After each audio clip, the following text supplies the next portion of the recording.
العظيم لي ولوالدي ولأصحاب الحقوق الواجبة علي ولجميع المسلمين والمسلمات والمؤمنين والمؤمنات الأحياء منهم والأموات أستغفر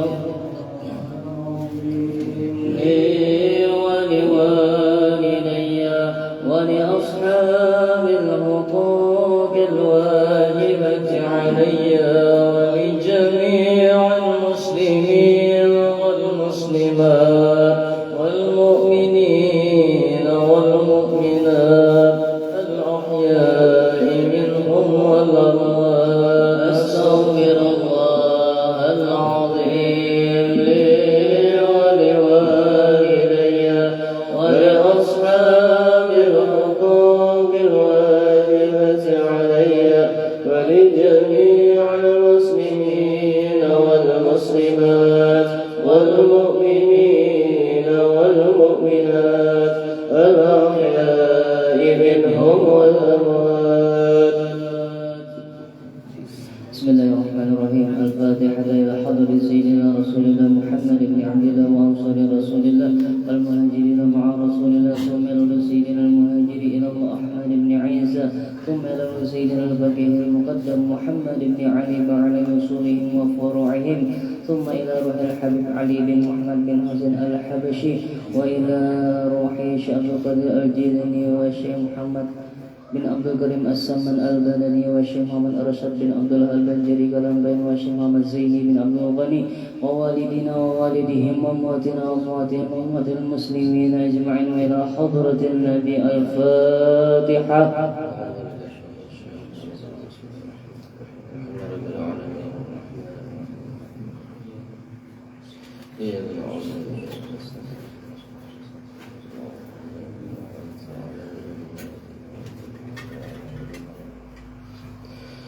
فيا أيها الراجون منه شفاعة صلوا عليه وسلموا تسليما. اللهم صل وسلم وبارك عليه وعلى آله. يا أيها المشتاقون إلى صلوا عليه وسلموا تسليما. اللهم صل وسلم وبارك عليه وعلى آله. يا من يخلق وصاله يقظة ومناما صلوا عليه وسلموا تسليما.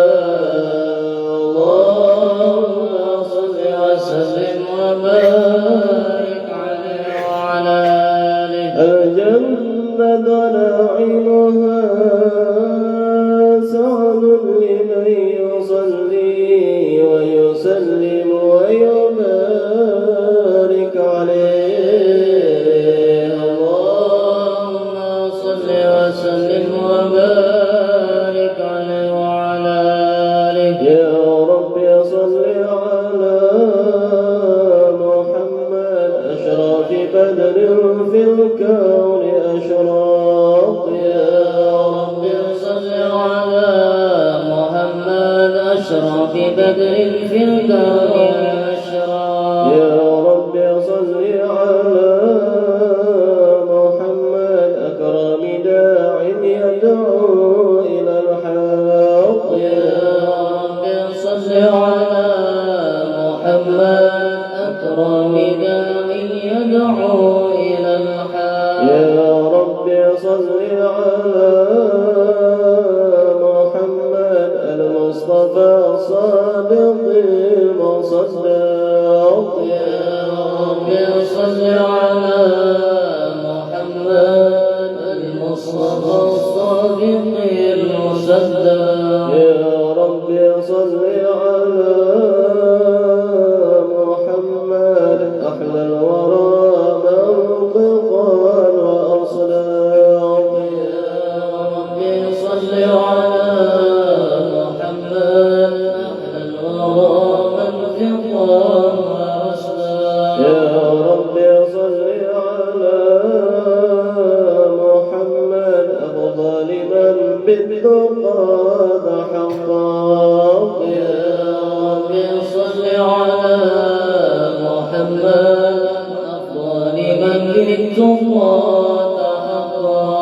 يا ربي صل على محمد من بالسخاء والوفاء خلق. يا ربي صل على محمد من بالسخاء والوفاء خلق.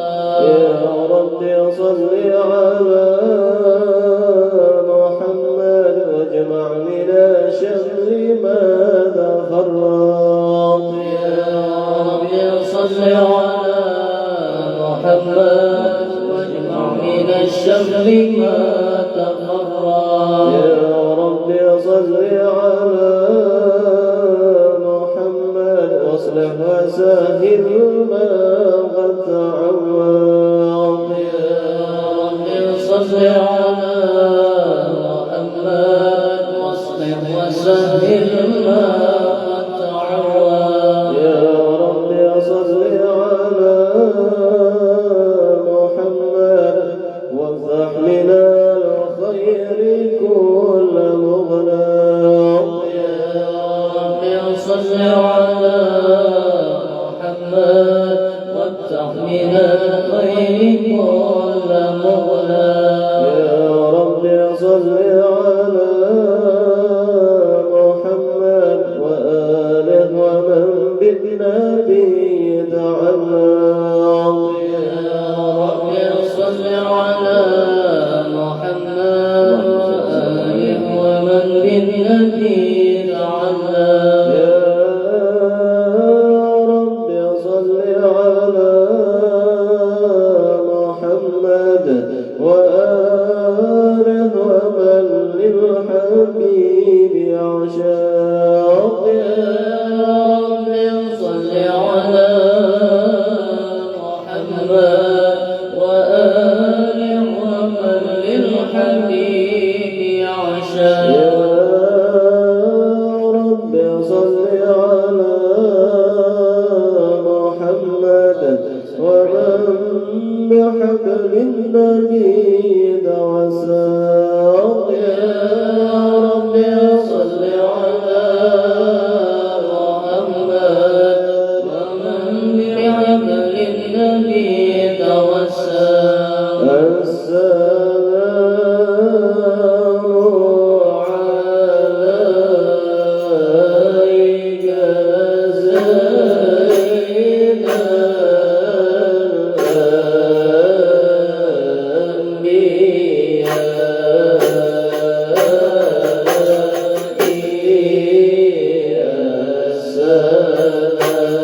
اللهم صل وسلم وبارك عليه وعلى آله. أعوذ بالله من الشيطان الرجيم. لقد جاءكم رسول من أنفسكم عزيز عليه ما عنتم حريص عليكم بالمؤمنين رؤوف رحيم. فإن تولوا فقل حسبي الله لا إله إلا هو عليه توكلت وهو رب العرش العظيم. إن الله وملائكته يصلون على النبي يا أيها الذين آمنوا صلوا عليه وسلموا تسليما. اللهم صل وسلم وبارك عليه وعلى آله. بسم الله الرحمن الرحيم. الحمد لله القوي سلطانه الواضح برهانه المنصور بوجود كرمه وإحسانه تعالى مجده وعظم شانه. خلق الخلق الحكمة وطور عليها علمه وبسط لهم من فائض المنة ما جرت به في أقداره القسمة. فأرسل إليهم أشرف خلقه وجل عبيده رحمة. علق سرارته الأسرية بخلق هذا العبد المحبوب فانتشرت آثار شرفه في عوالم الشهادة والغيوب. وما جل هذا المن الذي تكرم به المنان وما أعظم هذا الفضل الذي برز من حضرة الإحسان. صورة كاملة زهرت في هيكل محمود فتعطرت بوجودها كناف الوجود وضرست درد العوالم بطراز التكريم. اللهم صل وسلم أشرف الصلاة وتسليم على سيدنا ونبينا محمد الرؤوف الرحيم. اللهم صل وسلم وبارك عليه وعلى آله. اللهم صل وسلم وبارك عليه وعلى آله. تجلى الحق في عالم قدسه الواسع تجليا قضى بانتشار فضله في القريب والشاسع. فله الحمد الذي لا تنحصر أفراده بتعداد ولا يمل تكراره بكثرة ذرات. حيث برز من عالم الإمكان صورة هذا الإنسان ليتصرف بوجوده الثقلان وتنتشر أسراره في الأكوان. فما من سر اتصل به قلب منيب إلا من سوابق فضل الله على هذا الحبيب صلى الله عليه وسلم. قلب سرور قد توالى بحبيب عم الأنام نوالا. جل من صرف الوجود بنور غمر الكون بهجة وجمالا. قد ترقى بالحسن على مقام وتناهى في مجره وتعالى. لازته العيون في مجتلى بشرا كاملا يسيح الضلال. وهو من فوق علم ما قدره رفعة في شؤونه وكان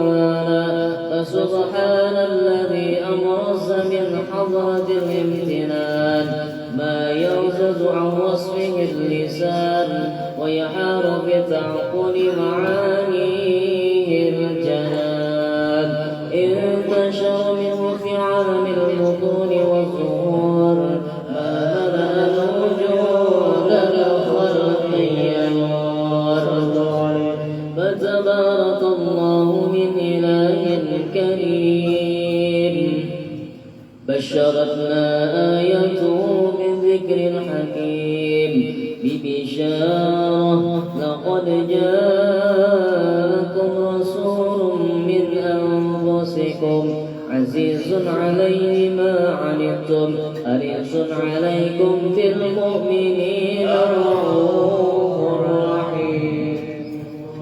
فمن فاتته هذه البشارة وتلقاها بقلب سليم فقد هدي إلى صراط مستقيم. اللهم صل وسلم أشرف الصلاة والتسليم على سيدنا ونبينا محمد الرؤوف الرحيم.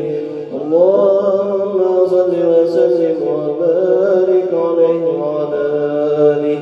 وأشهد أن لا إله إلا الله وحده لا شريك له شهادة تعرف بها اللسان عما تضمنه الجنان من التسبيح بها والإذعان تثبت بها في الصدور من الإيمان قواعده وتروح على اليقين من سر ذلك الإذعان والتسبيح شواهده.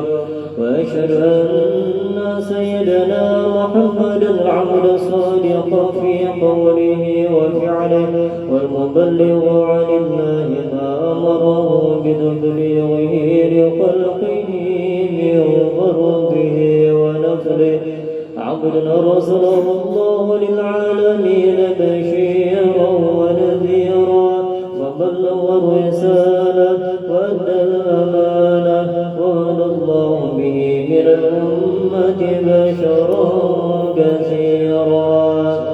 فكان في ظلمة الجهل للمستبصرين سراجا وقمرا منيرا فما أعظمها من منة ضرب الله بها على البشر وما أوسعها من نعمة ينتشر سرها في البحر والبر.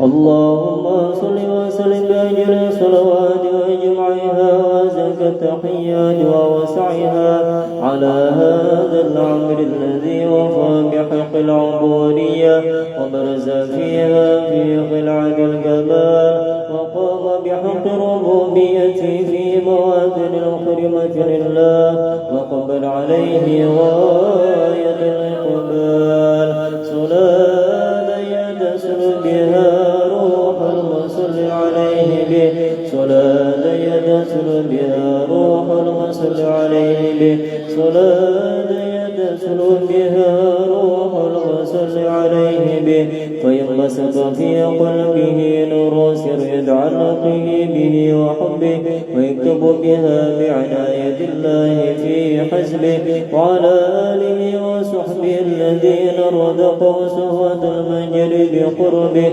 وتبينوا إلى الأشرف الأسريين بوجهه وحبه ما عبر الأكوان بنشر ذكراه النسيم.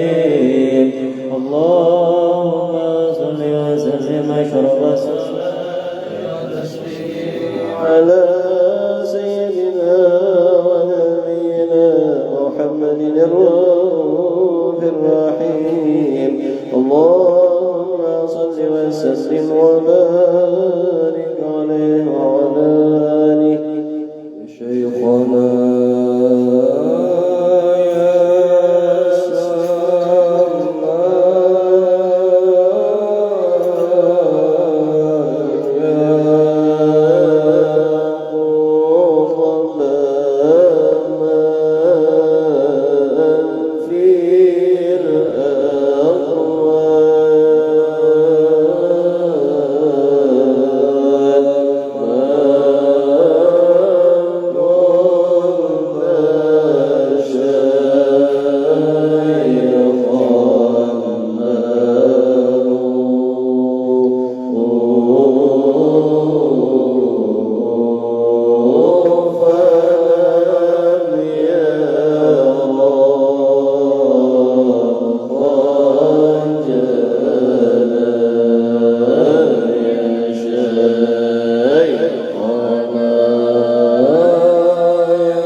أما بعد فلما تعلقت إرادة الله في العلم القديم بظهور أسرار تخصيص للبشر الكريم بالتقديم والتكريم نفذت القدرة الباهرة بالنعمة الواسعة والمنة الغامرة فانفلقت بيدة التصوير في العالم المطلق الكبير عن جمال مشهود بالعين حاول لوصف الكمال المطلق والحسن التام والزين فتنقل ذلك الجمال الميمون في الأصلاب الكريمة والبطون فما من صلب ضم إلا وتمت عليه من الله النعمة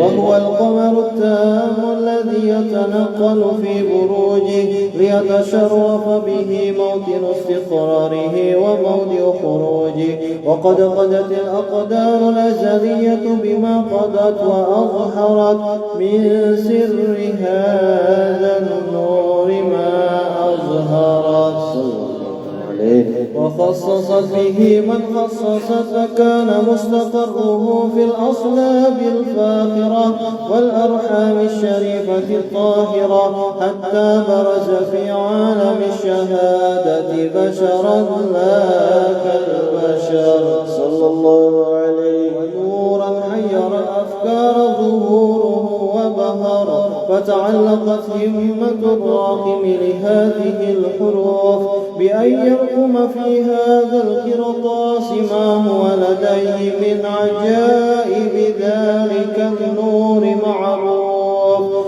وإن كانت الألسن لا تفي بعشر معشار أوصاف ذلك الموصوف تشويقا للسامعين من خواص المؤمنين وترويحا للمتعلقين بهذا النور المبين صلى الله عليه وإلا فأنا تعرف الأقلام عن شؤون خير الأنام ولكن حزني لا تدوين ما حفظته من سير أشرف المخلوقين وما أكرمه الله به في مولده من الفضل الذي عم العالمين وبقيت رايته في الكون منشورة على مر الأيام والشهور والسنين داعي التعلق بهذه الحضرة الكريمة ولعل التشوق إلى سماع أوصافها العظيمة، ولعل الله يرفع به المتكلم والسامع، ولعل الله يرفع به المتكلم والسامع، ولعل الله يرفع به المتكلم والسامع، فيدخلان في شفاعة هذا النبي الشافع ويتروحان بروح ذلك النعيم. اللهم صل وسلم أشرف الصلاة وتسليم على سيدنا ونبينا محمد الرؤوف الرحيم. اللهم صل وسلم وبارك عليه وعلى آله وبارك عليه وعلى آله. وقد آن للقلم أن يخط ما حركتم فيه الأنامل مما استفاده الفهم من صفات هذا العبد المحبوب الكامل وشمائله التي هي أحسن الشمائل.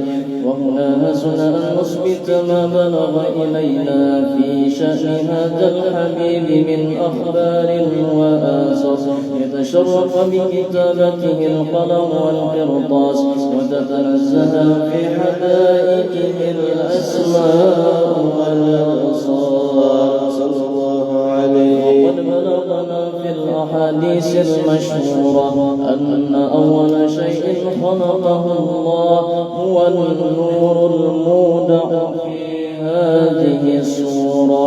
فنور هذا الحبيب أول مخلوق برز في العالم، ومنه تفرع الوجود خلقا بعد خلق فيما حدث وما تقادم صلى الله عليه. وقد أخرج عبد الرزاق بسنده عن جابر بن عبد الله الأنصاري رضي الله عنهما قال: قلت يا رسول الله بأبي وأمي أخبرني عن أول شيء خلقه الله قبل الأشياء. قال: يا جابر إن الله خلق قبل الأشياء نور نبيك محمد صلى الله عليه وسلم من نوره صلى الله عليه. ورد من حديث أبي هريرة رضي الله عنه أنه قال: قال رسول الله صلى الله عليه وسلم: كنت أول النبيين في الخلق وآخرهم في البعث صلى الله عليه. وقد تعددت الرواية بأنه أول الخلق وجودا وأشرفهم مولودا صلى الله عليه. كانت السعادة الأبدية لها ملاحظة خفية قصت من شاءت من البرية بكمال الخصوصية، فاستودعت هذا النور المبين أسباب وبطون من شرفت من العالمين، فتنقل هذا النور من صلب آدم ونوح وإبراهيم حتى أوصلته يد العلم القديم إلى من خصصت بالتكريم أبيه الكريم عبد الله بن عبد المطلب ذي القدر العظيم، وأمه التي هي في المخاوف آمنة السيدة الكريمة آمنة. فتلقاه صلب عبد الله فألقاه إلى بطنها وضمت أشاؤها بمعونة الله محافظة على هاته الدرة وصولها صلى الله عليه. حملته برعاية الله كما ورد عنها حملا خفيفا لا تجد له ثقلا ولا تشكو منه ألما ولا عللا صلى الله عليه. بعد شهر من حمله وقرب وقت بروزه إلى عالم الشهادة لتنبسط على أهل هذا العالم فيوضات فضله وتنتشر فيه آثار مجده الصميم. اللهم صل وسلم أشرف الصلاة والتسليم على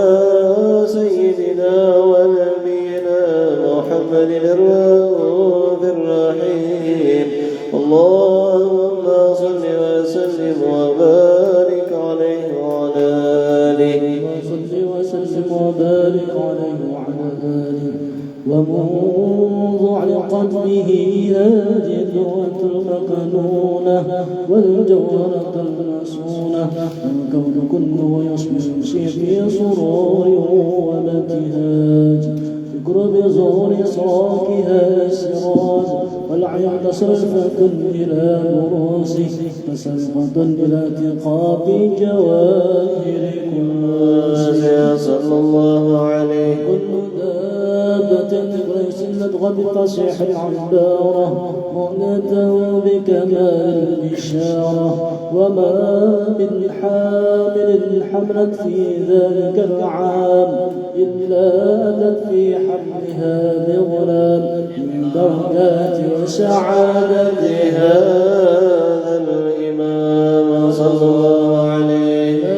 الأرض والسماوات مطبخة بعد الفرح بملاقاة أشرف البريات وبروزه من عالم الخفاء إلى عالم الظهور بعد تنقله في البطون والظهور فأجهر الله في الوجود بهجة التكريم وصل في العالم الكبير ما بالتسليف والتعظيم ببراز هذا البشر الكريم. اللهم على سيدنا ونبينا محمد الرؤوف الرحيم. اللهم صل وسلم وبارك عليه وعلى آله. يا الله يا رحمن جد لنا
قنا بدوام الأزمان يا الله يا رحمن جد لنا بالأمان بالورد بالأكوان الحبيب والسلام يا سقي بشرات البقيع الولي الرقيب الحبيب الزمان يا الله يا رحمن جد لنا بالأمان بالوالي بالأكوان الحبيب والسلام قد رضى للخطاب فاتح للأبواب من أتاه مقام وأوفي بالغفران يا الله يا رحمن جد لنا بالأمان بالوالي قطب الأكوان الحبيب السمان ناديه خطب قد جاءه كرب أو جفاف الغفار المدى يا سلام يا الله يا رحمن جد لنا بالأمان بالوالي قطب الأكوان الحبيب والسلام ناديه خطب تهدى أو كرب أو جفاف الغفار المدى يا سلام يا الله يا رحمن جد لنا بالأمان بالوالي قطب الأكوان الحبيب والسلام نبيين خطب قد جاء كرب أو جفاف الغفار المدى يا سلام يا الله يا رحمن جد لنا بالأمان بالوالي قطب الأكوان الحبيب والسلام وصلاة ربي تغشى خير نبي وجميع صحبه ضربان الحنان يا الله يا رحمن جد لنا بالأمان بالوالي قطب الأكوان الحبيب والسلام اللهم صل وسلم وبارك عليه وعلى آله اللهم صل وسلم وبارك عليه وعلى آله فحين قرب وضع هذا الحبيب علت السماوات والأرضون وفيهن بالترحيب وأمطار الجود الإلهي على أهل الوجود تزيد وألسنة الملائكة بالتبشير للعالمين تعد سبحان الله والحمد لله ولا إله إلا الله والله أكبر إلا الله سبحان الله والحمد لله ولا إله إلا الله والله أكبر والقدرة كشفت غناء هذا المستور ليبرز نوره كاملا في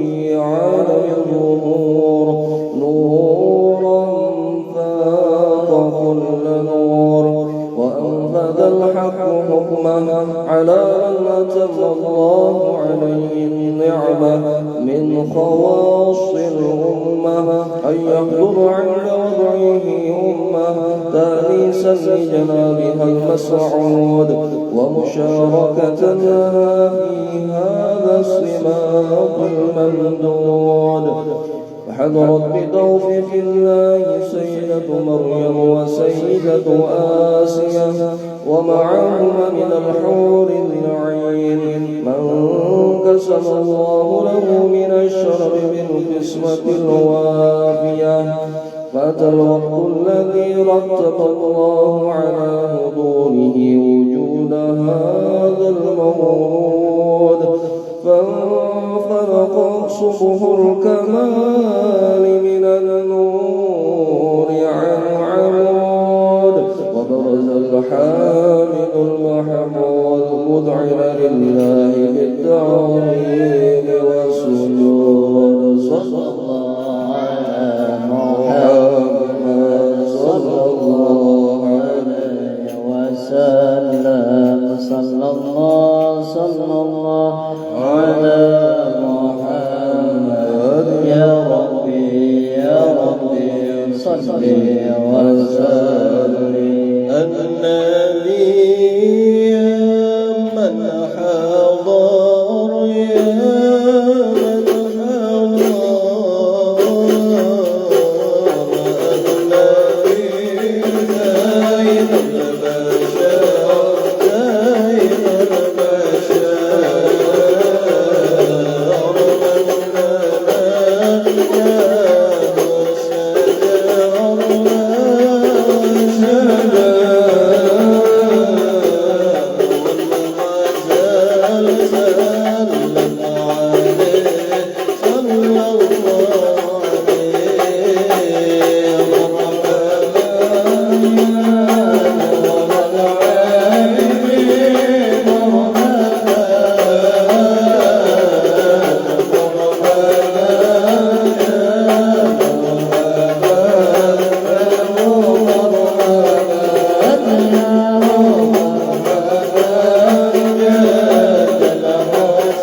صلى الله على محمد يا ربي صلي وسلم صلى الله على محمد يا ربي صلي وسلم اللهم صل وسلم وبارك عليه وعلى آله اللهم صل وسلم وبارك عليه وعلى آله. ولقد اتصف صلى الله عليه وسلم بالمحاسن الأخلاق بما تضل عن كتابته بطون الأوراق. كان صلى الله عليه وسلم أحسن الناس خلقا وخلقا وأولهم إلى مكارم الأخلاق سبقا وأوسعهم بالمؤمنين حلما ورفقا. برا رؤوفا لا يقول ولا يفعل إلا معروفا. له الخلق السهل واللفظ المحتوي على المعنى الجزم. إذا دعاه المسكين أجابه إجابة معجلة صلى الله عليه وسلم. الشفيع الرحيم باليتيم والأرملة وله مع سهولة أخلاقه الهيبة القوية التي ترتحل منها فرائص الأقوياء من البرية.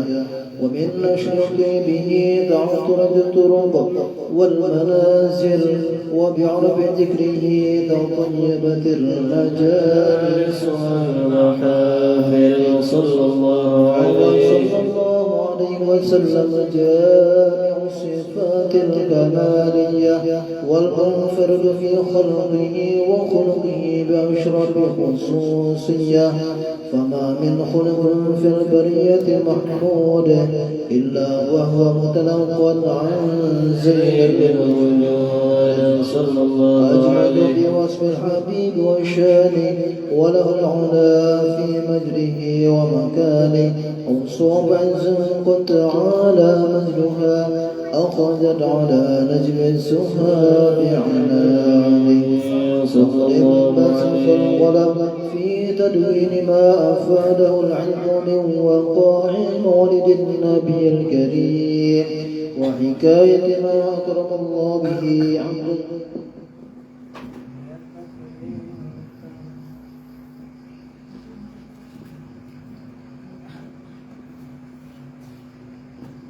وحكاية ما أكرم الله به هذا العبد المقرب من التكريم والتعظيم والخلق العظيم صلى الله عليه وسلم. مني أن أمسك عنة الأقلام في هذا المقام وأقرأ السلام على سيد الأنام. السلام عليك أيها النبي ورحمة الله وبركاته. السلام عليك أيها النبي ورحمة الله وبركاته. السلام عليك أيها النبي ورحمة الله وبركاته. وبذلك يحسن الخلق كما يحسن التقدير وعليه أفضل الصلاة والتسليم. اللهم صل وسلم أشرف الصلاة والتسليم على سيدنا ونبينا محمد الرسول.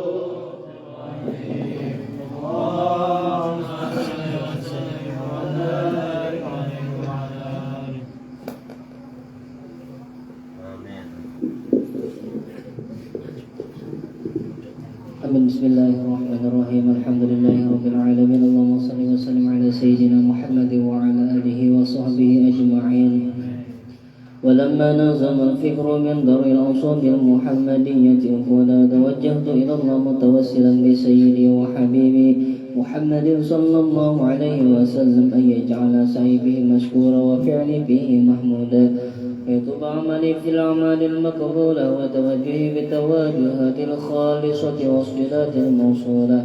اللهم يا من إليه تتوجه الآمال وبدعه ظاهرة، وعلى باب عزته تحد الرحال فتغشاها منه الفيوضات الغامرة، فتوجه إليه بإسراب الوسائل لدي سيد المرسل عبدك الصادق الأمين سيدنا محمد الذي عمت رسالته العالمين، أن تصلي وتسلم على تلك الذات الكاملة مستودع أمانتك وحفيظ سرك وحامل راية دعوتك الشاملة، الأب الأكبر المحبوب لك والمخصص بشرف الأفخر في كل موطن من مواطن القرب ومظهر قاسم إمدادك في عبادك وساكك وسير شرك لأهل ودانك سيد الكونين والشرف الثقلين العبد المحبوب الخالص المخصوص منك بأجل الخصائص.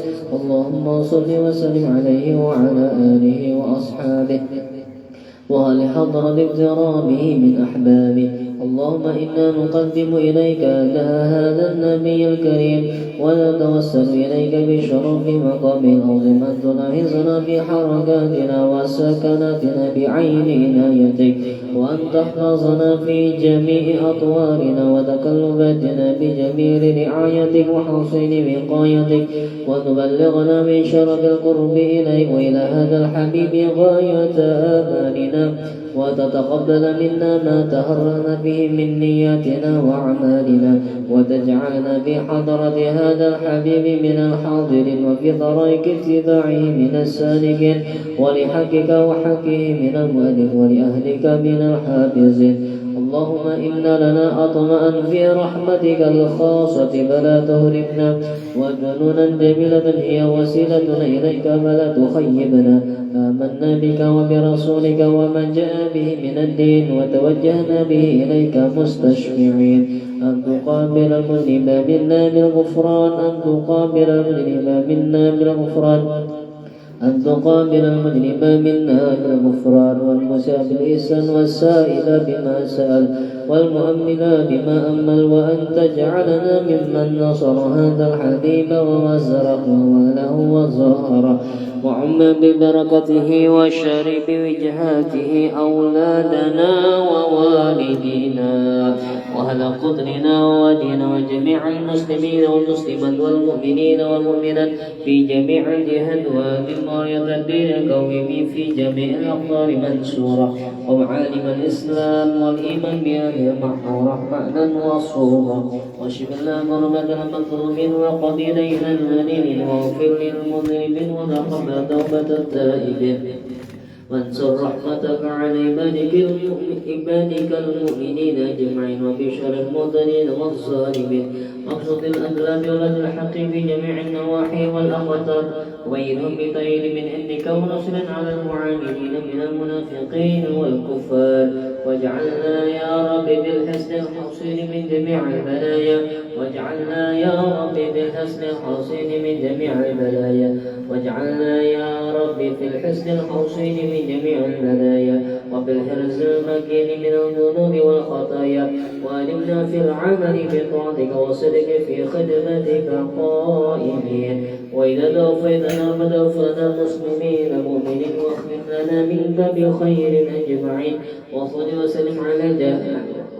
وسلم على هذا الحبيب المحبوب للأجسام والأرواح والقلوب وعلى آله وصحبه ومن إليه منسوب، وآخر دعوانا الحمد لله رب العالمين. سبحان ربك رب العزة عما يصفون وسلام على المرسلين والحمد لله رب العالمين.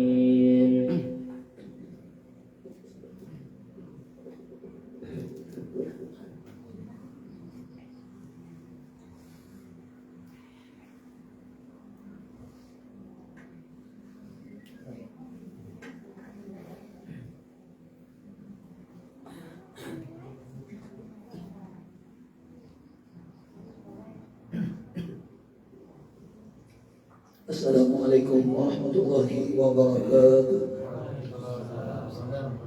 Bismillah walhamdulillah wassalatu wassalamu ala rasulillah Sayyidina wa maulana Muhammad ibn Abdillah wa ala alihi wa sahbihi wa man tabi'ahum wa wala ma ba'du.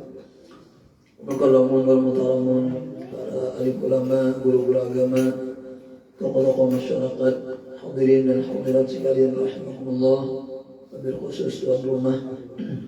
Semoga kita semuanya mendapatkan rahmat dan barakah daripada Allah Subhanahu wa taala dengan barakah terbacanya salawat, maulid, pujian-pujian kepada Rasulullah sallallahu alaihi wasallam dan pujian-pujian kepada aulia Allah Subhanahu wa taala, khususnya Syekh Sayyid Muhammad bin Abdul Karim Al-Qadiri Al-Hasani As-Samman Al-Madani. Mudah-mudahan dengan barakahnya Allah Subhanahu wa taala memberikan kepada kita dan anak keturunan kita terkumpul nanti di dunia dan lebih-lebih nanti di akhirat pada mereka-mereka, amin ya rabbal alamin. Dalam kesempatan ini kita diminta oleh tuan rumah untuk membacakan sebahagian atau sedikit daripada manaqib Tuan Sayyid Muhammad bin Abdul Karim Al-Qadiri Al-Hasani As-Samman Al-Madani. Mudah-mudahan dengan terbacanya manaqib ini kita semuanya mendapatkan rahmat daripada Allah Subhanahu wa taala sesuai dengan sabda Rasulullah sallallahu alaihi wasallam, "Inda dzikril awliya tanzilur rahmat." Ketika disebutkan wali-wali Allah Subhanahu wa taala itu, maka akan turun beberapa rahmat terhadap orang yang membacanya dan orang yang hadir mendengarkannya.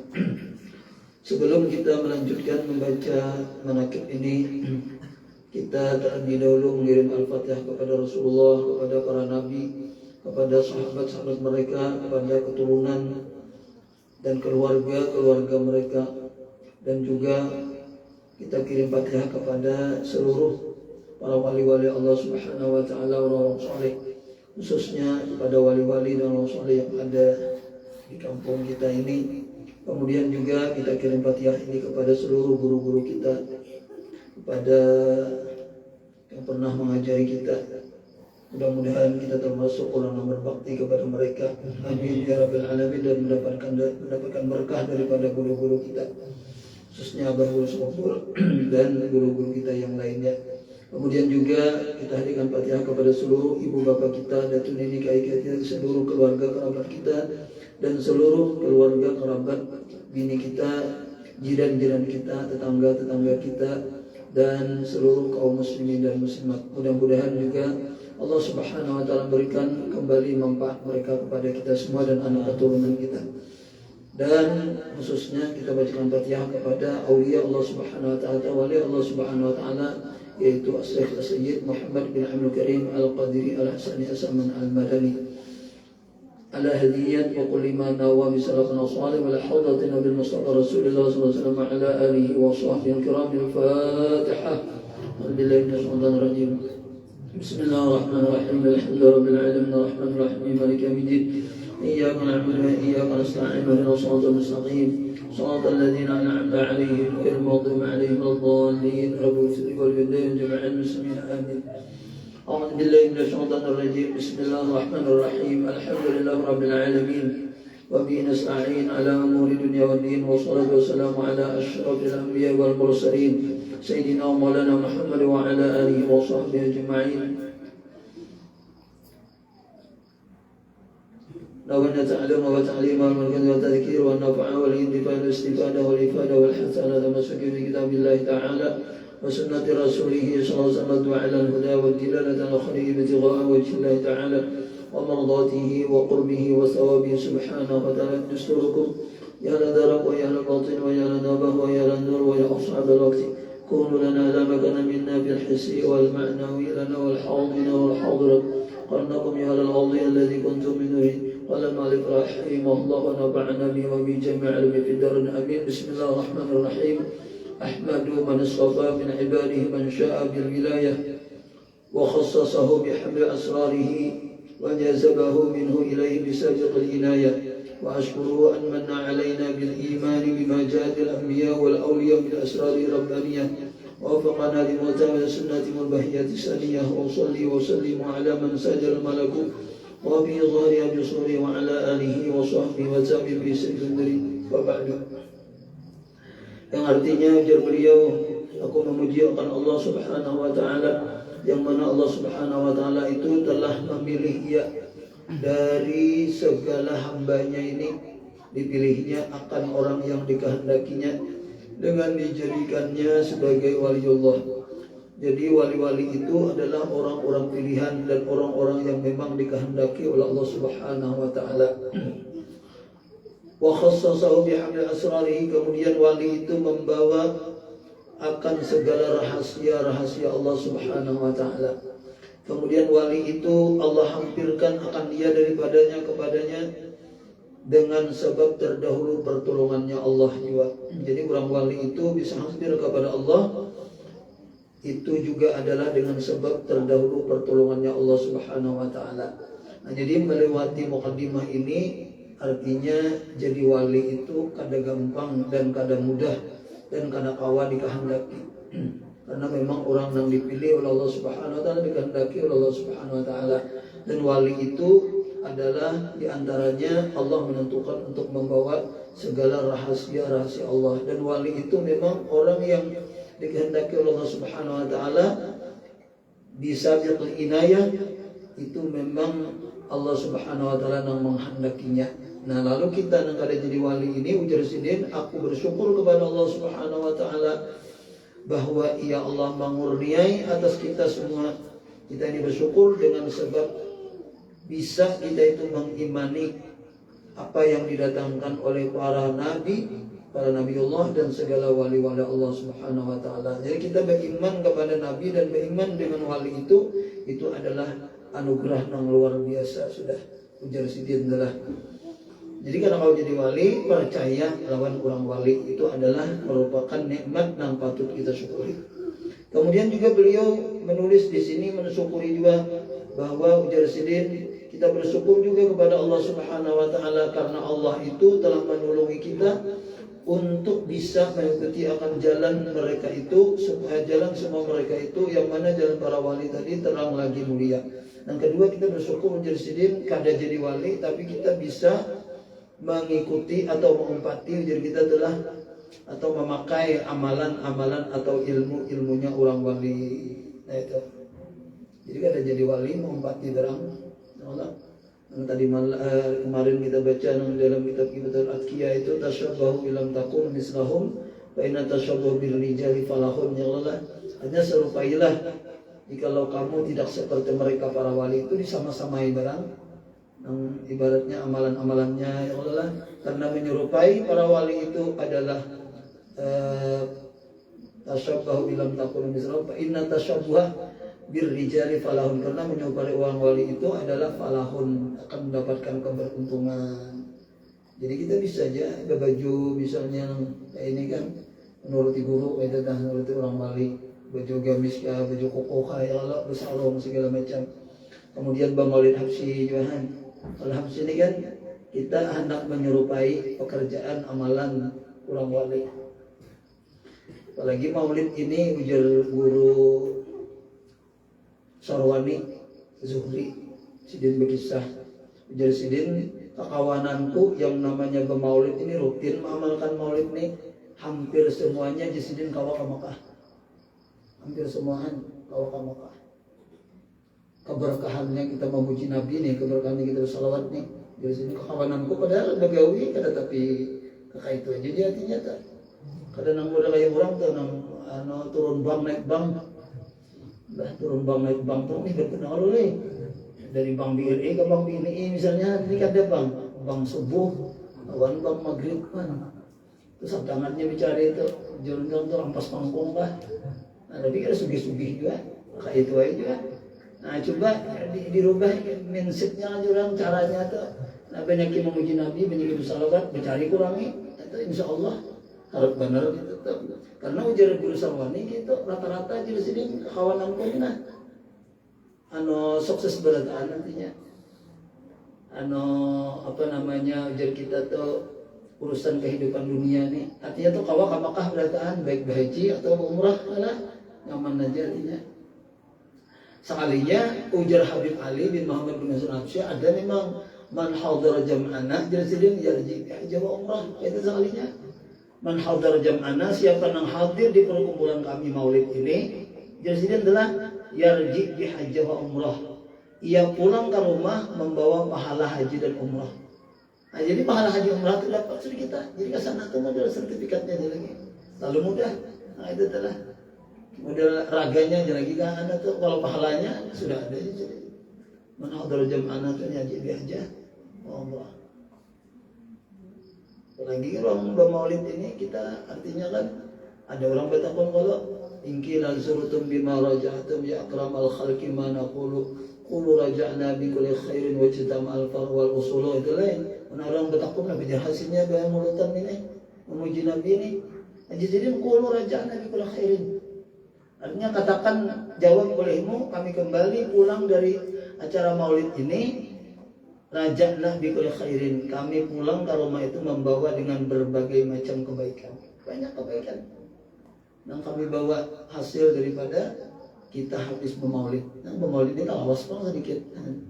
Paling kadang sejam ya Allah atau lawan ceramahnya tuh. Ya, cuma kada apa-apa, yang dibawa ini adalah bikul khairin, artinya tiap-tiap kebaikan gitu. Banyak-banyak kebaikannya. Di antaranya tadi adalah yarji bi hajjah wa umrah. Artinya pulang ke rumah itu membawa para haji dan umrah. Ada dalam hadis Nabi, kita bermaulidan ini kan pasti banyak nyaringan lah. Ya Rabbi salli ala Muhammad, ya Rabbi salli alaihi wasallim, ya Rabbi salli penyaring oleh. Penyaring, sekalinya penyaring ini ada biar kisahnya dalam kitab Kibayatul Adqiyah tadi ujung di akhir kisah salawat lah. Ya Allah lah, kita menyimpang sedikit lah supaya ada juga sedikit kita ketujuh hadir maulid nih. Ya Allah, mungkin kalau baca kan hadir barang. Nah lalu di situ tuh artinya ada orang meninggal ini kan musyrik bahasanya di situ telah artinya orang ini kalimat batas nakal ya kita. Dari kampung tuh ada jamuran orang hilang nyata mencuntan tuh. Kemudian itu tuh ya Allah, ada banjur orang tapi nanang kan tapi karena aja menjur kujer pada orang kan aja berataan nanti bisanya tuh nama ambilnya adalah nama musyrik tadi. Artinya nakal benar orang nih. Cuma ketika meninggal dunia itu lalu ada orang bermimpi kayak apa juga keadaanmu nih, bahagianya aku alhamdulillah kuburku ini bersuasana surga itu tah. Baik kuburku nih mestinya bersuasana neraka. Cuma oleh Allah Subhanahu wa taala dan kemurahannya kuburku ini menjadi suasana surga. Lalu ujar orang yang bermimpi itu mau saleh dan ini dalam kitab bukan dalam Quran lah. Artinya itu kita percaya aja tuh. Buka aja kan kitab Kibayatul Adqiyah tuh di kisah salawat di akhir hampir akhir daripada kitab Kibayatul Adqiyah dan Tarikil Aulia itu pelajaran kelas 2 aliyah kan ya kelas 2 aliyah di Darussalam ya Allah. Nah lalu ujarnya nih sebabnya itu jadi aku nang mestinya suasana neraka nih kan kubur itu kan bisa hufratun min hufarin niran kalau bisa raudhatun min riyadil jinan. Karena kubur itu bisa menjadi satu lubang daripada lubang api neraka, bisa menjadi satu kebun daripada kebun surga. Nah aku ini mestinya lubang daripada lubang api neraka kita dijadi kubur nih. Nah cuma dijadikan Allah SWT satu kebun daripada kebun surga. Sekalinya sebabnya tuh hadar tuh jar majelis zikri itu aja. Dulu ujarnya hadar itu kan di Madinah. Hadar itu dulu aku waktu di dunia itu pernah hadir majelis zikir. Pernah hadir majelis zikir. Ini kayak kebaikan kehebatan bermaulidan nih lah supaya kita tahu sedikit dah. Makanya gue harus kumpul atau Habib Umar atau apa segala macam dari wali-wali itu kan tinggal dan kayak ini. Nah kita kada jadi wali itu barang kayak ini barang itu tak. Nah di antara keistimewanya tadi haji umrah, di antara keistimewanya ya kisah ini nah. Lalu ujarnya pernah dulu aku hadir di majlis zikir itu telah. Kemudian pas sami'tul muhaddisah yarwi an Rasulillah sallallahu alaihi wasallam. Pada waktu itu aku mendengar ceramah orang baca hadis. Yang melihatkan ibadah Rasulullah sallallahu alaihi wasallam. Hadisnya begini ujarnya, man shalla alayya wa rafa'a sautahu wajabat lahu jannah. Itu dah. Artinya barang siapa bersalawat kepada aku, ujar Nabi lah, ini meriwayatkan hadis Nabi bang. Barang siapa bersalawat kepada aku, kemudian wa rafa'a sautahu, kemudian dia mengangkat akan suaranya itu dinyaringannya. Nah, kita menyaring kalau kita diri, ya Allah dia menyaring kan, ya Nabi salam alaikum itu sudahnya dah. Nah, itu penyaring kita. Jadi para hadirin nang kita nang nih nang kawa juga bisa sahut ya. Nang kawanya juga nang lagu nang apa tuh nang lagu nang ziarah itu apa? Itu pengalih deh sautannya. Nang dibaca semalam dah. Ya sekalian Nabi kan, nah itu kan ngaring-ngaring itu, biar dia itu diam ada juga daripada salah-salah kena. Oleh nang mulia Nabi salam alaikum itu kan khawatir kira-kira tak nadinya nyaring itu. Lalu jadinya aku mendengar riwayat hadis Nabi yang ujar Nabi itu barang siapa bersalawat kepada aku warafa'a sautahu, lalu nya menyaringkan suaranya, wajibat lahul jannah, wajib dia itu dapat hadiah dari Allah surga, wajib hadiah dari surga. Nah, itu sekalinya. Nah, jadi rupa-rupanya lah Allah Subhanahu wa taala itu memberikan kemurahannya itu macam-macam liwatnya. Ya Allah. Coba jabian kita ada bangunan contohkan ya, Pak rumah irama itu kan gara-gara suara aja baik, maka ada suara baik kita mau jadi raja dangdut. Juga suara kayak aku ini misalnya, ada mungkin sini raja dangdut. Karena suara si Dinina, lalu raja dangdut lu banyak duit. Ya Allah, banyak rumah, banyak bini, macam-macam itu. Jadi misalnya adalah, nah kenapa ya? Itu kehebatan suara. Tapi suara sidin dijaruhkan ke situ kan, lalu hebatnya di situ. Kalau seandainya suara sidin itu dijadikan maulid, kira-kira harap gitu hasilnya tuh. Nah itu tuh, mbak sama lawan pemain sepak bola tuh, Ronaldo kan, itu kan batisnya jarak, makanya batisnya pilai. Kada jadi juara dunia, ya Allah. Nah, dengan sebab batisnya nah, lalu orang banyak berduit. Ada lagi lomba musabaqah jar, lomba ajan, siapa nomor 1 jar dapat hadiah umrah gratis. Ya oleh, kan gara-gara suara. Nah ini siapa yang nyaring suaranya dapat hadiah, bukan umrah, bukan duit banyak, ada wajibat lahul jannah, wajib baginya itu mendapatkan hadiah surga. Nah, jadi kita nyaring-nyaring itu bagus benar. Ya karena nang bid'ah itu ada, lamun orang sebelah kan. Itu ada yang mengatakan bid'ah orang sebelah, tapi ada bapak juga punya itu haknya kan, kita ada dalil juga itu tuh. Nah jadi lalu ujar sidin waktu itu para fa'al muhadisu sautahu. Nah lalu mengangkat nang apa namanya nih, nang berceramah ini akan suaranya baca salawat. Allahumma shalli ala sayyidina Muhammad. Nah kita kan Allahumma shalli alaihi jaleh. Nah itu tuh. Munyano, lehari Allah salim jadi. Kalau tak ada apa-apa wajibnya tu anak jadi salim tu. Allahumma salli ala sayyidina Muhammad salim je. Ayo baca. Kalau lehari ini, ya kan bilanya salawat itu kita mesti bersalawat. Allahumma salli alaihi. Kan apa bang? Allahumma salli alaihi salim. Kalau salim itu salim artinya. Kadang salim, kadang itu tah salim. Bisa juga salim. Tanya mbah bersalawat kan bersalam itu. Itu berapa aja kalau maksudnya itu. Nah kemudian di sini aku ikut juga waktu itu. Lalu aku angkat juga suara Allah alaihi biar kejugaan. Itu tah. Padahal Jersidin aku hadir sekali ini tuh juga pernah. Berbahasanya itu kopiah nasi juga. Lain kopiah nang bacang sembahyang Jumat, kopiah nang basang tarawih ada.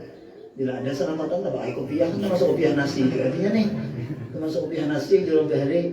Cuma alhamdulillah juga kopiah nasi ini membawa aku selamat di kubur dengan berkat aku bersalawat nyaring. Padahal sekali ini juga kan nanti tiap waktu juga tiap minggu ada ya Allah. Nah apalagi nanti tiap minggu. Nah ini kehebatan daripada salawat yang kita berjamaah ini nyaman nyaring, suara kada bagus, nyaman juga nyaring ya Allah yang punya suranganan suara kada bagus. Oh ngali mana dia didengar. Ya ini kan bapaknya kan ada kedengaran sumbang ya Allah. Ya dengan misalnya malaikat ya Allah kan kita mudah-mudahan lah kawana dengan kita bangrutan nih jadi kita tuh istilahnya kawa tuh mahadiri ya Allah kawa mumpati segala macam tuh keberkahan jadi bersuara luar biasa. Nah ini termasuk kita bersyukur kepada Allah Subhanahu Wa Taala nujar malaikat dalam malaikat sesamaan ini kita kawan itu. Diberi taufik artinya kawan mengikuti jalan mereka. Di antara jalan mereka itu ketujuh bermaulid, ketujuh belajaran, kata-kata. Nah itu Jersidin alhamdulillah. Nah kemudian Syekh Saman Al-Madani ini beliau adalah ahli syariat, ahli tariqat dan ahli hakikat. Nah ini penting juga disampaikan lah. Ulun ada membaca kitab Kifayatul Adqiyah nih masalah syariat lawan tariqat lawan hakikat nih lah. Cuma di sini Jersidin lah membacakan sedikit dalilnya. Nah, jadi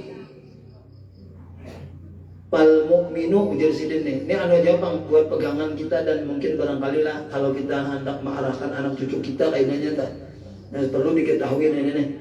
Wal mu'minu maka orang beriman wa in alat darajatuhu ujar sidin telah sekalipun tinggi derajatnya, anggaplah bisa terbang misalnya, anggaplah bisa berjalan di air ya Allah, anggaplah bisa berhilang misalnya lah, warafa'at manzilatuhu dan tinggi kedudukannya, misalnya wasara min jumlatil awliya'i dan jadilah ia daripada jumlah termasuk wali sudah gelarnya.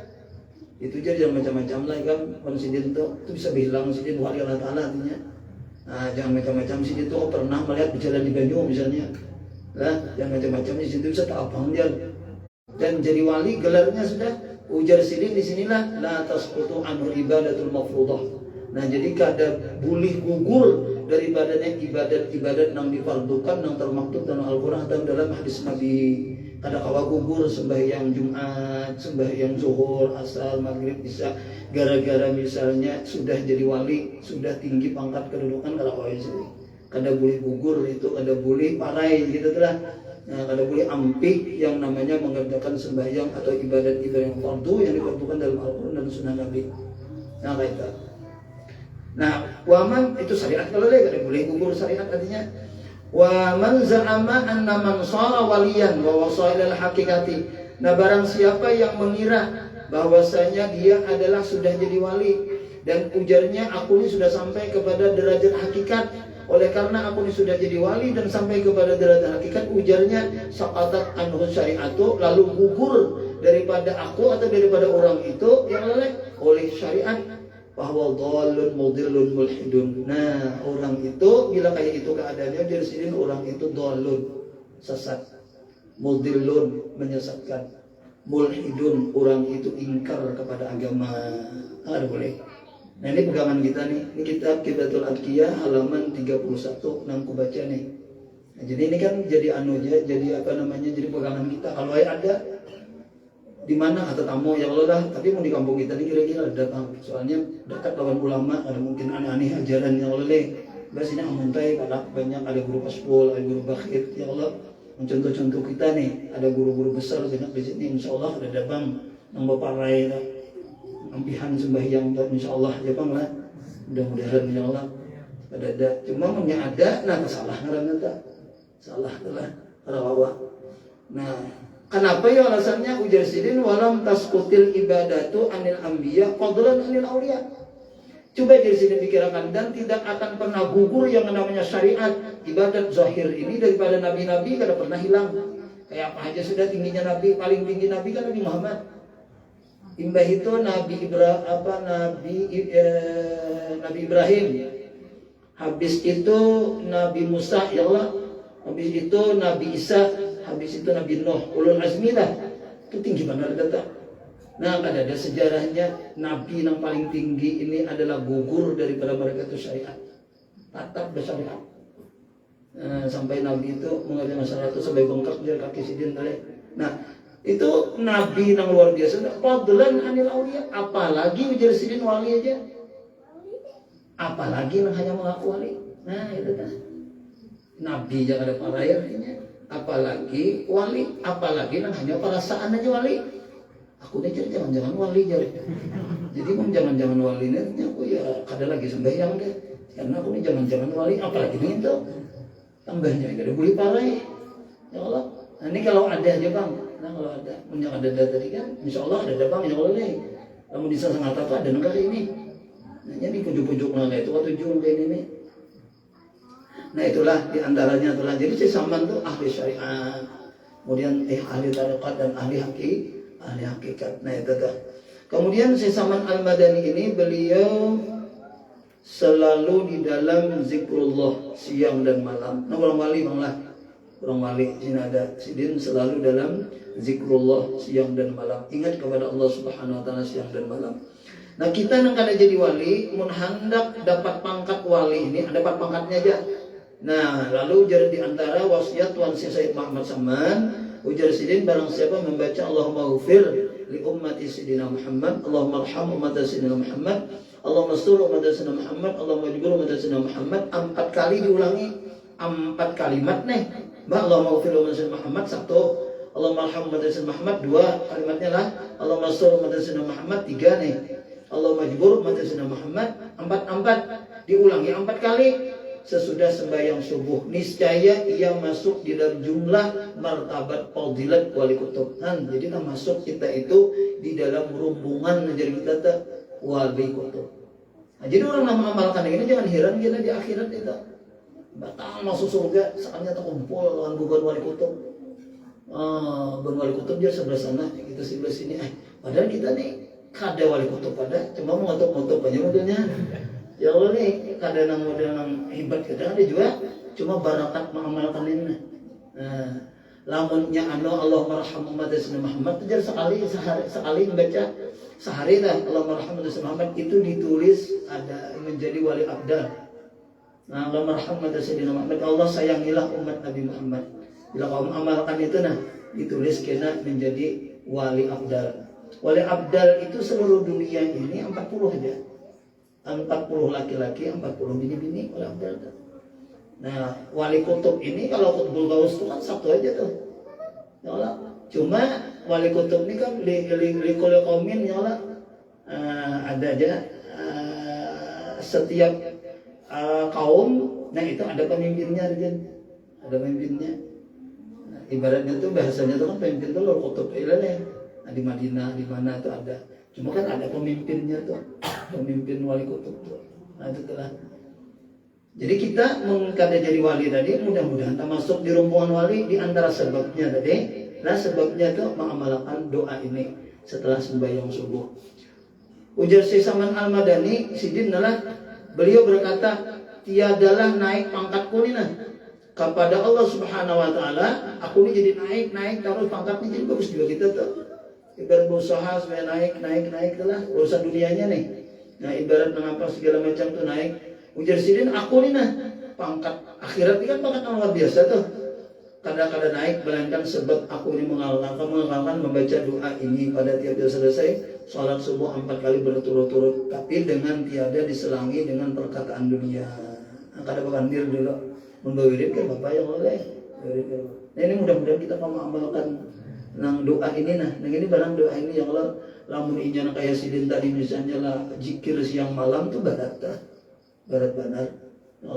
Nah kemudian Tuhan Syekh Muhammad SAW itu banyak mempunyai karamat. Kita bacakan sedikitlah karamat Sidin, yaitu ujar Sidin di antara karamatnya itu adalah yang dikhabarkan oleh orang yang salih lagi zahid Maulana Syekh Idris At-Taqali ketika aku hendak berlayar daripada negeri Swiss untuk pergi haji ke Baitullah Al-Haram dan ziarah ke kubur Rasulullah SAW. Ujar Sidin kami itu melalui laut.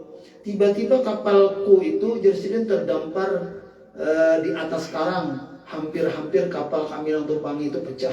Maka aku serulah 3 kali. Nah ini kan dapat tawasulan ini langsung menyeru aja. Ujar Sidin ya Saman. Maka dengan berkat Tuhan Sayyid Muhammad Saman turunlah kapalku dari atas karang itu. Padahal tidak ada seorang pun yang mengetahui yang demikian itu. Maka aku jadi sedang mengucap Alhamdulillah. Sidin aja yang memanggil si Saman. Nah ini karena ini ada siaran yang Allah perlu juga kita pahami. Boleh aja memanggil ya Saman nih. Lamun inya secara syariat boleh.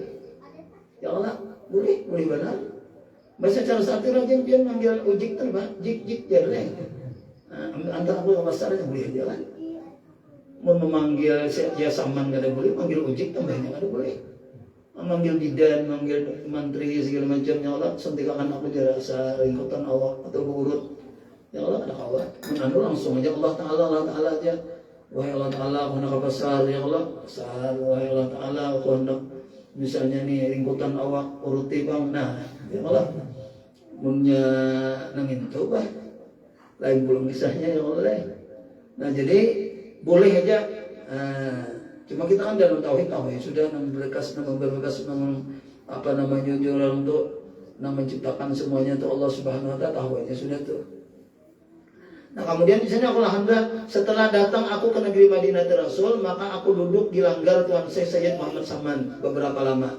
Kemudian ketika aku hendak mengatur musyawarah aku menghadap Tuan Sayyid Muhammad Saman. Lalu aku kabarkan akan dia, hai tuanku, Syekh Saman ya, jadi wahai Tuan Syekh Saman, di dalam negeriku itu ada seorang raja yang sangat zalim. Lalu lagi orang raja ini suka memaksa mengambil harta orang. Jadi apa juga asma Allah yang dapat menolakkan dari kezalimannya itu. Nah, pada aku baca nama Tuhan, ya Allah, ya Rahman, ya Rahim, ya Jabbar, misalnya lah, ya Qahar, maka jawab Tuhan saya Muhammad Samad, sebutlah olehmu namaku 3 kali. Dan Sidin kan dia menyuruh menang ya Allah ada nih. Sebut Sidin namaku 3 kali. Ya Saman, bila ada raja atau anak buahnya yang hendak misalnya menzalimi atau datang ke rumah, nak apa segala macam, panggil aja nama Sidin, ya Saman, ya Saman, ya Saman. Kadang ya Allah dah.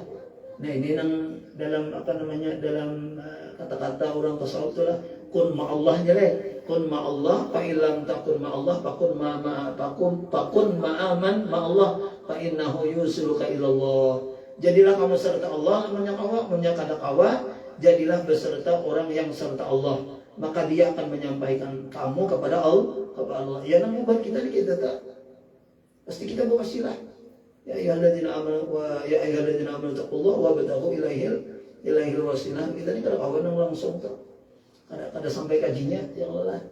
Makanya kan ada wakunu ma'as dalam Al-Qur'an juga wakunu ma'as shadiqin, jadilah kamu beserta orang yang shadiqin. Nah, makanya apa guru sekumpul kan belajar ilon kita lah. Nang setelah setelah sembahyang tuh ada tawajuh nan sidin.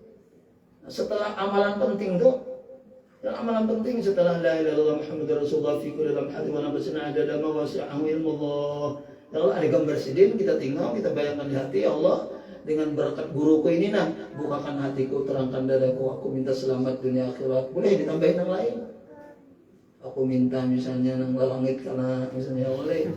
Aku minta misalnya benih baik, ya ada. Aku minta misalnya supaya jangan banjir, apakah? Minta lawan Allah Ta'ala. Jadi dengan berkat kan. Nah, karena kita ini kan awal langsung tuh pumput. Apa pumput tuh? Ada tambus. Oleh ada jebul. Punya guru kan mana kan. Bah kayak kayak kita juga di oleh ajudan, ujar ajudan, ada guru sahibnya jadi disampaikan oleh ajudan dulu. Ada guru sahibnya jadi di muka rumah. Masuk ke sini disampaikan. Kita langsung oi ya. Wah, jurang pada sama ini. Ya Allah, kuriak. Paling kadang kan berbisik dulu lawan ajudannya tuh. Ada sampaikan bupati ini. Nah, lalu jadi sidin, maka aku ulangi pertanyaan ini bacaan apa? Aku baca jawab sesaman tetap seperti itu, sebut namaku jadi sidin untuk meyakinkan nih.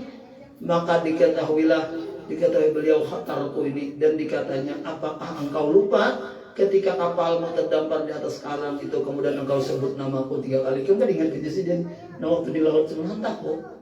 Sekalinya aku baca aja kayak dalam kitab dalam kitab Minhajul Abidin, orang wali itu diberi oleh Allah SWT 40 karamat. Orang wali nih, orang yang mengamalkan syariat, tarekat hakikat ini kan, lalu diangkat Tuhan jadi wali. Mbak jadi wali tadi, lalu diberi Tuhan beberapa karamat. Imam Ghazali menghitungi, tapi Jasidin munnya dihitung secara jauh banyak benar. Cuma aku kawan menyampaikan dan balik kami 40. Nah 40, 20 di dunia, Jasidin 20 di akhirat. Tuhan kena memberikan karamat keistimewaan. Di antara karamat yang Allah beri tadi, yaitu dunia ini jadi selangkahnya. Ini orang wali itu, kawas ini dia, Sidin wali bang. Kita ada wali ini, jangan nama hayal-hayalan itu, ya Allah, awal. Nah, karena orang wali itu dengan karamat, diantaranya lagi karamat orang wali itu, semua yang terkait lawan Sidin, yang oleh Imam Ghazali ini, yang terkait lawan Sidin itu semuanya berberkat. Baju Sidin berberkat, cincin Sidin berberkat, duit Sidin berberkat, ya Allah, rumah Sidin berberkat, semuanya berberkat. Bahkan orang yang bersahabat lawan Sidin sekejap mata pun berberkat. Murid Sidin berberkat. Jadi apa yang terkait lawan wali tadi semuanya berberkat. Itu karamat yang Allah berikan kepada orang wali. Jadi kita jangan jauh-jauh dari wali itu, supaya ada juga jurang percikan berkahnya tuh. Nah ada tak? Dan saking berkatnya tuh orang yang bekawan saan aja, satu mat aja, yaitu selamat juga dengan keberkahan orang wali. Nah, ternyata kayak itu dunia ini diqadamin wahid. Dengan satu langkah jadi bari Allah SWT. Nah sesaman nih, ya saman nyerang jauh benar tentang Sidin. Nah ketika kita membaca ini, mengisahkan Sidin, tahu ya Sidin? Baca Sidin ada Aan, anak Arifan, ada jam apa? Amil, apa? Kamil, kan tahu. Ada yang pemukulan, ada ijab, jadi tahu lah. Ada yang menggendang ini, ada yang mengantuk jadi ujung sana misalnya. Tahu si Saman tuh, walau tahu benar. Oh, karena ujar si Saman juga dalam menyampaikan hadis Nabi, innama khuliqtum lil abad ya Allah. Wa innama tunqaluna min darin ila darin fa yahfazul aqd wa na'imul sarmat. Hanya saja orang wali itu atau nabi-nabi wali-wali itu dijadikan abadi. Hanya saja mereka itu berpindah aja dari negeri yang satu kepada negeri yang lain. Berpindah aja. Jadi kan ada istilah mati itu. Tidak benar ya? Jadi bermati itu kisahnya aja dulu, ya Allah. Tapi lamun roh kan dari kematian, Allah dicabut ya Allah. Roh itu ada dimati aja kayak cabut izinnya. Ya tetap hidup tuh, mana hidup. Ya Allah, sidin tahu. Mudahan kita dapat berkah sidin lah, dapat pandangan sidin lah. Nah dengan sebab kita membaca manaqib sidin ini. Nah lalu ujar nang apa sih Saleh tadi lah, ujar sidin. Karena sidin nang mengisahkan, sidin juga nang mengalaminya. Lalu ujar sidin, maka ketika apa namanya nih? Ketika itu ujar sidin tersungkur aku. Di hadapan Tuhan sama aku tahu sidin sekalinya.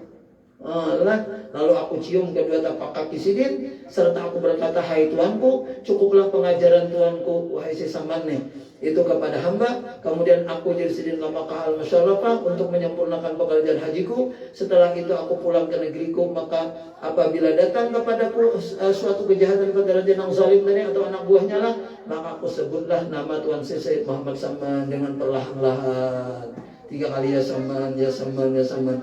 Maka dengan berkat karamat Tuhan Sayyid Muhammad Saman, lalu terlepaslah aku daripada kejahatan raja dan anak buahnya tadi. Kan rawat, hendak macam-macam itu ini. Jadi ini pamanku Abdul Khair, kan saya pernah anak sangata tuh model tersesat. Lalu hendak dibaca oleh orang apakah anak aja segala macam. Panggil sidin wali-wali itu tukang PM nakas di orang tuh bina model takutan orang tuh. Nah itulah, itu tah. Jasidin pernah berkisah guru khair yang di negara tuh. Nah mungkin itu aja lah yang bisa disampaikan, mudah-mudahan manfaat barakatnya. Talawasi sedikit, ampun maaf lah. Saya Saman Al-Madani lahir pada tahun 1132 dan wafat pada tahun 1189. Jadi umur sidin kurang lebih 57 tahun. Kemudian mohon ampun maaf dan mudah-mudahan kita semuanya dapat barakahnya. Amin ya rabbal alamin. Bisri Nabi wa ali Nabi wa bisri suratul Fatihah. Bismillahirrahmanirrahim. Alhamdulillahirrahmanirrahim. إياك نعبد وإياك نستعين صراط المستقيم صراط الذين أنعمت عليهم غير المغضوب عليهم ولا الضالين آمين. بسم الله الرحمن الرحيم. خلاص بطلب العلم ونشره وفي جامع العبادة. اللهم إنا نسألك سلامة في الدين وعافية في الجسد وسيلة في العلم وبركة في الرزق وثبة قبل الموت ورحمة عند الموت ومغفرة بعد الموت. اللهم هون علينا بسكرات الموت والنجاة من النار والعفو عند الحساب. ربنا لا تزغ قلوبنا بعد إذ هديتنا وهب لنا من لدنك رحمة إنك أنت الوهاب. ربنا آتنا في الدنيا حسنة وفي الآخرة حسنة وقنا عذاب النار. صلى الله على سيدنا ومولانا محمد وعلى آله وصحبه وسلم في فضله. سبحان ربك رب العزة عما يصفون، سلام على المرسلين والحمد لله رب العالمين. تقبل الله منكم.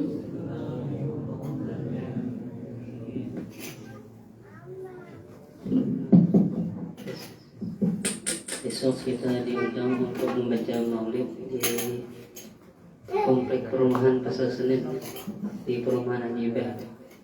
Waktunya berangkat jam 7.